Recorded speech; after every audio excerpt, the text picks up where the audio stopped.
Shout out to G-Man Boxing.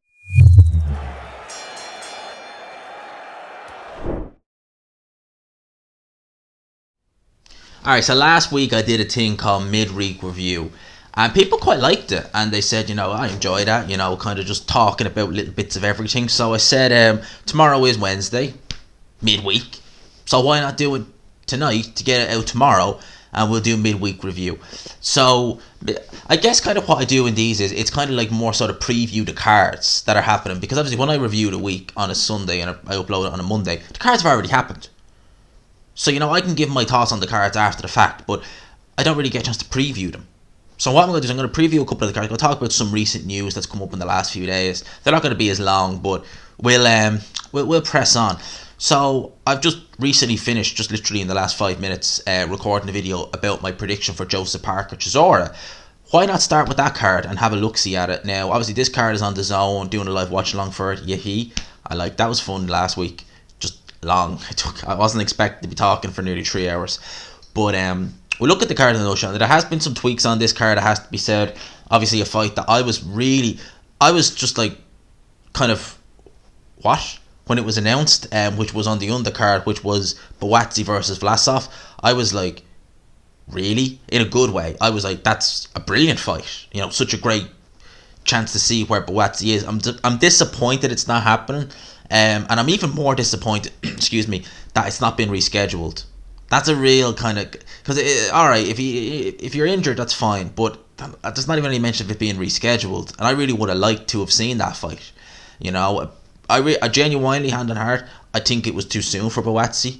I really do. I think Vlasov is still very fresh. He's absolutely massive at 107. Like, this is a guy who's fought a cruiserweight, and he's weighed in over the cruiserweight limit for several fights at cruiserweight, and he's beaten some good cruiserweights. Like, he beat a much fresher Ola Dorodola. He beat Rakim Shakayev, who was an absolute, he looked like a Viking in there. And Rakim Shakayev did he beat Deontay Wilder? No, I think he lost to Wilder in the amateurs. But Shakayev at the time was, really being seen as, okay, this guy's, something else. He beat him. Obviously, he beat Dorodola. He beat someone else as well, but I can't think of the name.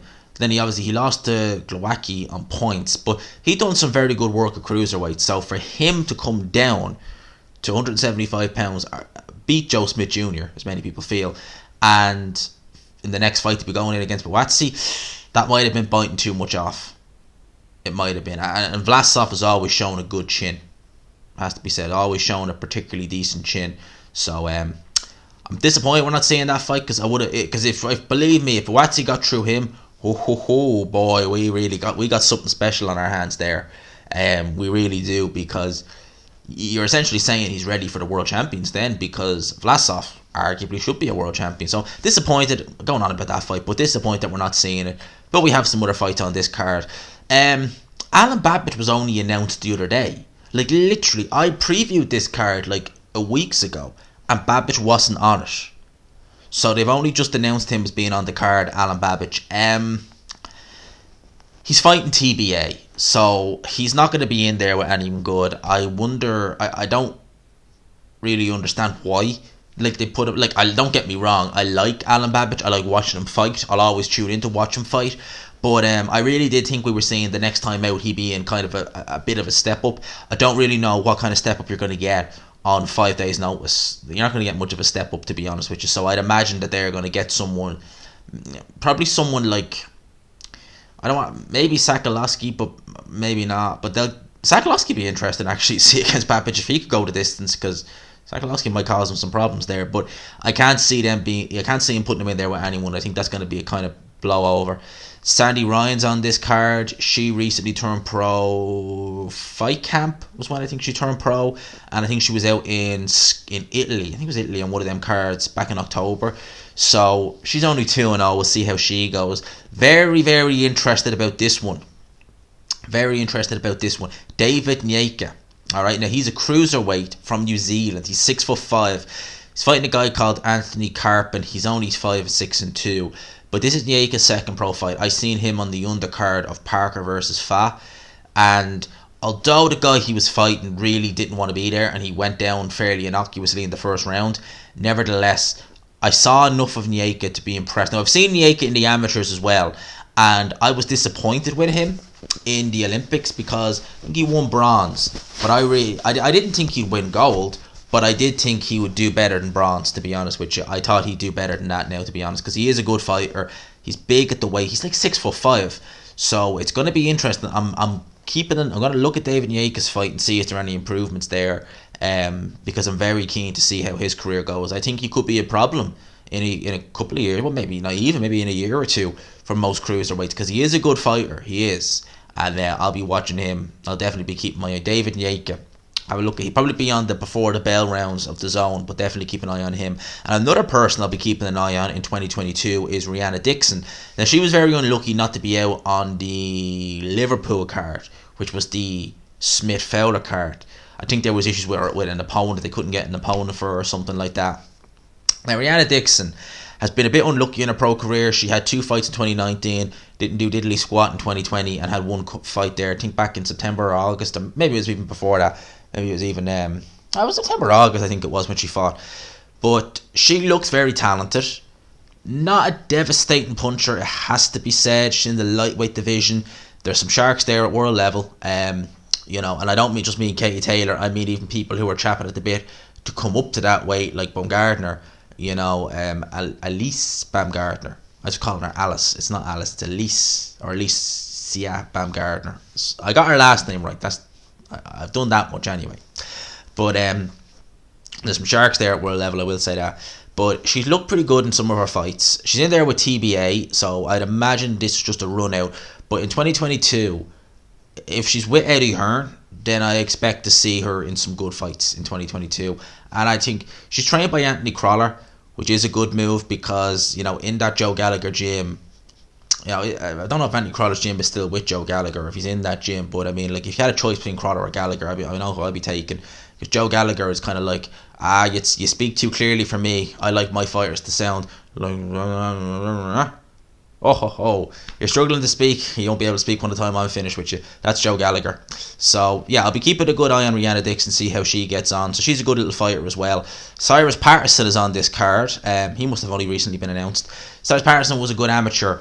I did see him get ironed out quite badly in the World Boxing, or the World Series of Boxing, a couple of years ago. But as a pro, he's looked alright. He had a very good fight. It was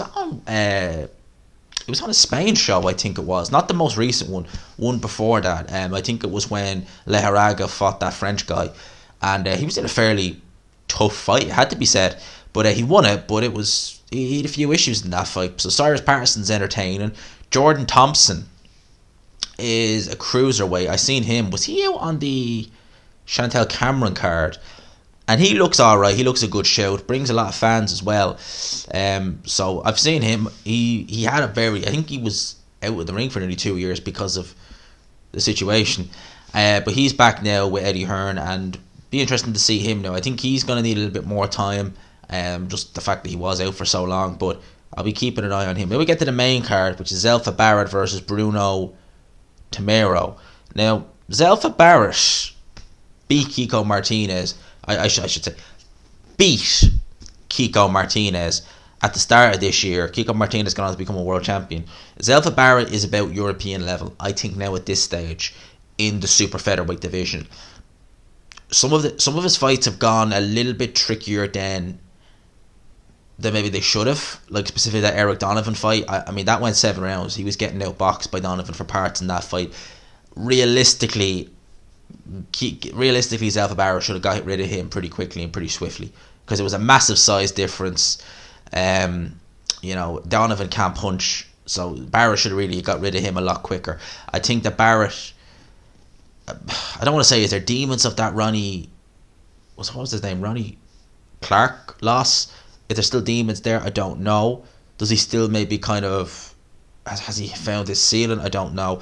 But it's got to be, we'll see how he gets on in this fight. I expect him to at least go for European honours in 2022. Who is the European champion at super featherweight? It's not, I was thinking of the guy Jordan Gill was fighting, but that's a featherweight. But I expect him to at least try and push on for that in 2022.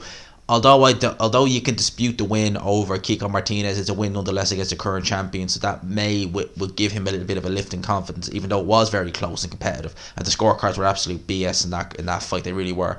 Nevertheless, we'll see how he looks in this fight. He did have a run out in fight camp, which was a little nothing fight, but it was a run out nevertheless, so we'll see how he looks there. Jack Cullen against this guy Kevin Lel Sidaho, however you pronounce it. I have to be honest, I don't think I've seen him anyway. He's 16-0 with 14 knockouts from France. I don't like it when Jack Cullen's fighting guys who are noted big punchers, because he's very easy to hit as Jack Cullen. Although I have to say he has improved. The one name on this guy's resume I do recognise is a guy called Walter Gabriel Sakuri. I think that's how you pronounce it. He beat him in July 2019 in 10 rounds. Anthony Yard beat that guy in 4 rounds back in 2018. Is there anyone else on his resume? Okay, he's literally fought nobody. Coming off a recent last 2 fights have been UDs. And that was a 8-rounder, but he lost a couple of rounds in that fight. Okay. Now, Jack Cullen's improved massively.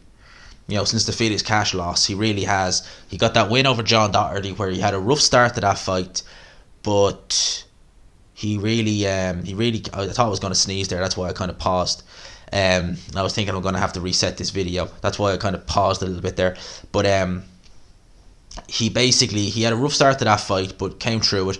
Then he came through Avni Yildirim quite well, it has to be said. I mean, I picked Avni Yildirim to win it because I just thought Yildirim was more proven at fringe world level than Jack Cullen ever was. But no, Cullen won pretty much every round in that fight. I was very impressed. So Cullen has momentum. He's at super featherweight or super middleweight now. Excuse me, and he's looking actually all right at that weight. Maybe some people say he wasn't the biggest.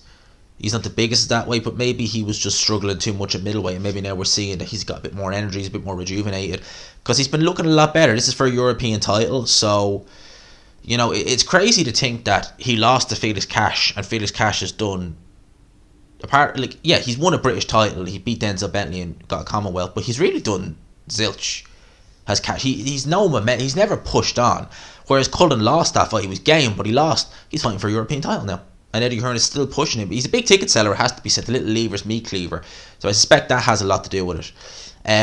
The fight I'm most looking forward to on this card, as my phone comes back to life, the fight I'm most looking forward to is Lyron Richards versus Carlos Gongora. Didn't expect this fight to be on this card, to be honest. Didn't expect this fight to be announced at all, to be honest with you. Lyron Richards is very talented. He's a very good boxer. He's got excellent balance, great boxing ability, good speed. Does lack a little bit in the punching power department, but it has to be said, and he said it himself, and I agree with him on this. You don't see guys walk through his shots. There's enough there to keep guys honest. I think he acknowledges the fact that, I'm not a devastating one-punch concussive puncher, but you're not going to just leave your chin out for me to hit you with. So there's a bit there. Gongora, I mean, he is a bigger puncher, it has to be said. He's a little bit more experienced, at a higher level, but I really didn't see this fight being made. It surprised me pleasantly, it has to be said. I have to pick a winner in this fight. It's a tricky one. It's for the IBO title, so it's a tricky title, but we have to pick a winner. I'm going to stick my neck out and say Lyron Richards on a close points decision. I am. Pro Bellum have a card on as well this weekend, which is on Saturday is it Tyron Weir? Where the hell is that? It's somewhere in the UK. I don't know whereabouts. I've never even heard of that place in the UK. Maybe I have, but is it near? No.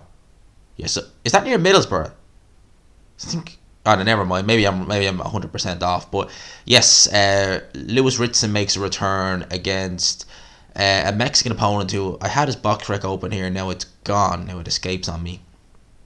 And I'm not going to go searching through to try and find it. But that guy fought in Ireland a few years ago. And he won. So that's that guy. I remember watching him on that show, Christian. Oh, good lord, his last name. I found it there, but yeah, he fought in Ireland a few years ago and won. Decent performance, decent fighter. If Lewis Ritson has anything left, you should be getting rid of this guy. We just need to see how he looks along the way. Lewis Ritson's a fighter who, I said it once, I'll say it again. Winning that fight against Miguel Vasquez was a a bad thing in reality, because he took a hell of a beating in that fight back in June against that Argentinian fighter. So we'll need to see what he has left. I mean, at 140, he really hasn't looked particularly good, it has to be said. He was much more effective down at 135, but I don't think he can physically make that weight anymore, so we need to see how he pushes on. Ricky Burns is on that card as well. I like what Probellum are doing. I think their platform looks very good. I think it's only just starting, so it's only going to get better. And I'm excited to see what they do in the new year. I really am. I think Probellum are going to be good. Probellum, when you hear the word game changer from Eddie Hearn, I haven't seen any game change in the zone, but I think Probellum potentially could be doing that in the new year. I think they could. Watch the space with them. I think they really could be doing something good in the new year. Just watch the space. Do you give them time? So, other fights that are being talked about. Other fights that are happening this week is Beterbeiv versus Marcus Brown. Before I talk about that fight, Canelo Alvarez's trainer Eddie Reynoso has been saying that they have actually looked at Brown and Smith as possible, Joe Smith Jr. as possible Brown. Beterbeiv, provided he beats Brown, and Joe Smith Jr. as possible opponents for Canelo Alvarez. Now, obviously, people are saying, rightfully so, what happened to Makabu? As far as I know, that's probably the priority for Canelo. I think Makabu may have to fight Thabisa Machunu. Don King has been talking about that, potentially doing it in January at some stage. Well, you want to get a move on announcing it if it's going to happen in January now, because it's middle of December, so you want to get a move on with that. But maybe they're wondering, in case Makabu gets through it, if he gets cut, if he injures himself, will it get pushed back? So maybe they're looking at having just guys in reserve, or potentially they're expecting Canelo to win against Makabu. If I expect him to win as well, but I don't think he'll stay at cruiserweight, and maybe he's looking to go down to light heavyweight and get world titles there. As I said, I think Beterbiev Canelo hinges on how Beterbiev looks in this fight against Marcus Brown. Now, I'm going to touch on this fight very briefly. I like it. I think a lot of people aren't talking about it, but I do think it's a good fight. The only issue I have is how Marcus Brown is mandatory when he's not fought. Well, he's not fought at light heavyweight at that limit for over 2 years, and he's not won a fight for nearly 3 years at light heavyweight. So how in God's name is he mandatory challenger? Answers on a postcard to the WBC. But nevertheless, Marcus Brown is a good fighter. He's a very kind of... Do you know what, right? Brown has performances where he looks good, and he looks really good. And then his performances where he doesn't look good, and he really doesn't look good. Like, against Shawnee Monaghan, looked very good, looked very fast and explosive. Against Badu Jack, looked very good, looked very fast, explosive. Against Williams Jr., or Adonis Stevenson knocked him out. He won that fight, looked very good in it. Brown has done some dirty tactics in certain fights, like against that fight, should have really been... He hit him when he was down a few times. Against Thomas Williams Jr., is that the guy's name?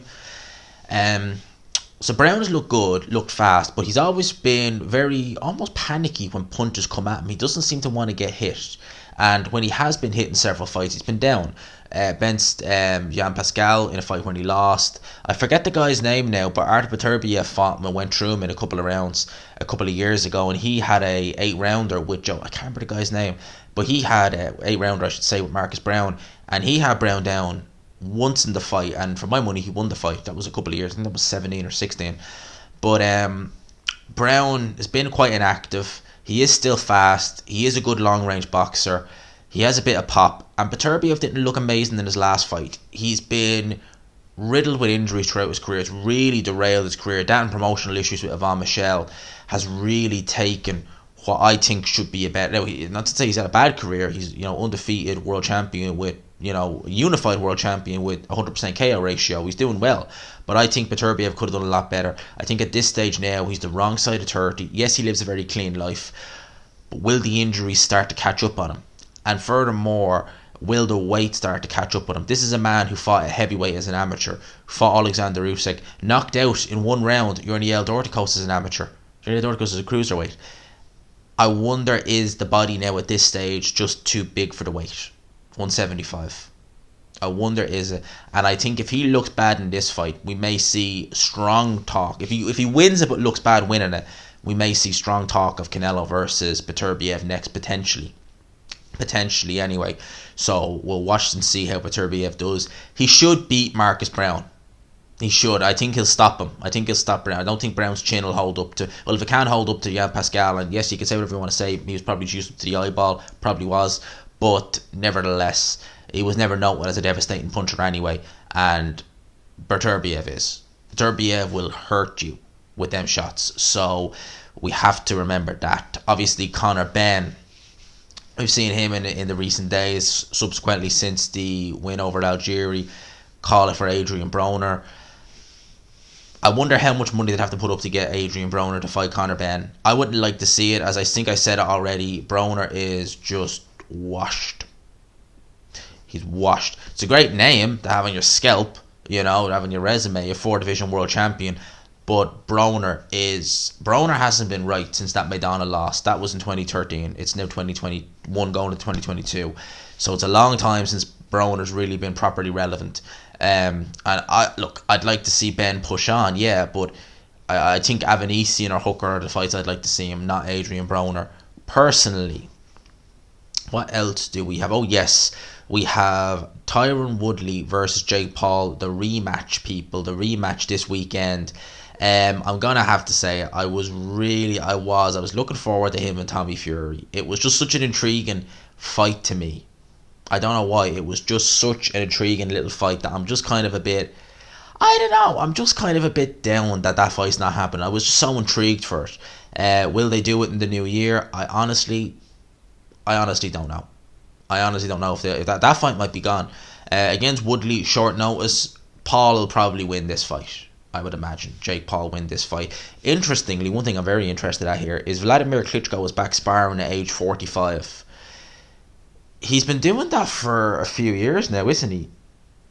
He's been doing that now for a few years, releasing footage of him training, releasing footage of him sparring, and it's like he's teasing a comeback. I personally wouldn't like to see Klitschko come back, because I just don't think at 45 could he beat some of the contenders. Of course he could. He was a tremendous fighter, and I'm sure that, look, he's had tough fights, yeah, but he was still useful at 38.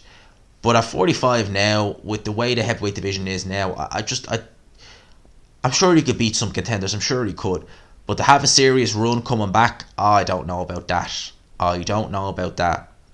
Negotiations for John Ryder versus Danny Jacobs in early 2022. Interesting. That's not a bad little scrap. I might even favour John Ryder to win that fight. You know that? Danny Jacobs hasn't looked good for a while, and that fight against Rosado really didn't look good in that fight. And obviously, today there was a fight actually. Nonita Donaire knocked out Ariane Dipien in 8 rounds. I'm going to have to say, I was very, very, very, very surprised that fight went 8 rounds. Extremely surprised. I really didn't see that fight. I thought that fight would be a 3-round blowover for the Inoue. So, very surprised that went 8 rounds. And I like watching the Inoue. And hopefully next year we see unifications with him and either Casemiro. That fight could be up in the air. I mean, remember that fight was meant to happen in April 2020. Before you know what.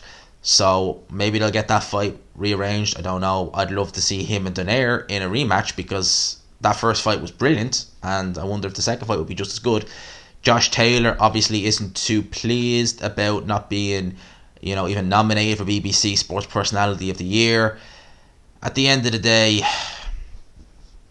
that award, right? Josh Taylor has done great things. He's the only British fighter in the 4-belt era to be undisputed.